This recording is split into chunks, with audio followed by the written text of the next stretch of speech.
ராணிப்பேட்டையில் ஆன்லைனில் Android mobile order செய்தவருக்கு பார்சலில் டவ் சோப் வந்ததால் வாடிக்கையாளர் அதிர்ச்சியடைந்திருக்கிறார். போலி மொபைல் பார்சலில் சோப் வைத்து சோக்காக ஏமாற்றிய சம்பவத்தின் பின்னணி என்ன? ஆன்லைனில் மொபைல் ஆர்டர் செய்த இளைஞர் பார்சலில் டவ் சோப்பு வந்ததால் அதிர்ச்சி. செல்போன் ஆர்டரும் டவ் சோப்பு டெலிவரியும் நடந்தது என்ன? ராணிப்பேட்டை மாவட்டம் ஷோலிங்கர் அடுத்த பானாவரம் அஞ்சலக தெருவை சென்றவர் யோகேஷ்.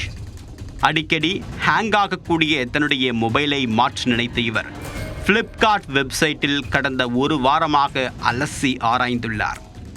யூடியூப் வீடியோ பார்த்தும் நண்பர்களிடம் விசாரித்தும் 22,000 ரூபாய் மதிப்புள்ள மோட்டோ ஆண்ட்ராய்டு மொபைலை வாங்க முடிவெடுத்துள்ளார். அதன்படி பணத்தை புரட்டி ஆன்லைனில் பேமெண்ட் செய்து ஆர்டரும் போட்டுள்ளார்.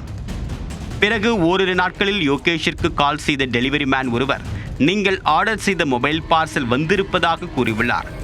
ஆஹா, புது மொபைல் வந்துவிட்டது என்று குஷியானவருக்கு சிறிது நேரத்தில் இகாம் கொரியர் மூலமாக பார்சல் டெலிவரி செய்யப்பட்டுள்ளது.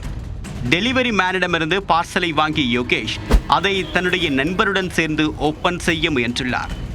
அப்போது மொபைல் பாக்ஸில் போலீஸ் ஸ்டிக்கர் ஒட்டப்பட்டிருந்ததைக் கண்டு அதிர்ச்சி அடைந்தார். மேலும் பாக்ஸின் உள்ளே வேறேதோ பொருள் இருப்பதை உணர்ந்தவர் நெஞ்சை பிடித்து கொண்டே அன்பாக்ஸ் செய்துள்ளார்.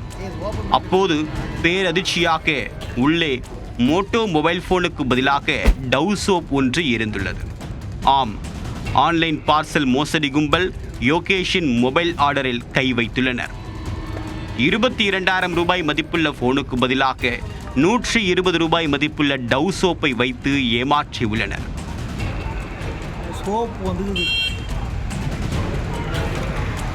இது தொடர்பாக ஆன்லைன் வாடிக்கையாளர்கள் சேவை மையத்தில் புகார் அளித்த யோகேஷ் தற்போது மொபைல் கிடைக்குமா கிடைக்காதா என்று டவ் சோப்பை வைத்துக்கொண்டு சோகத்தில் மூழ்கியுள்ளார்.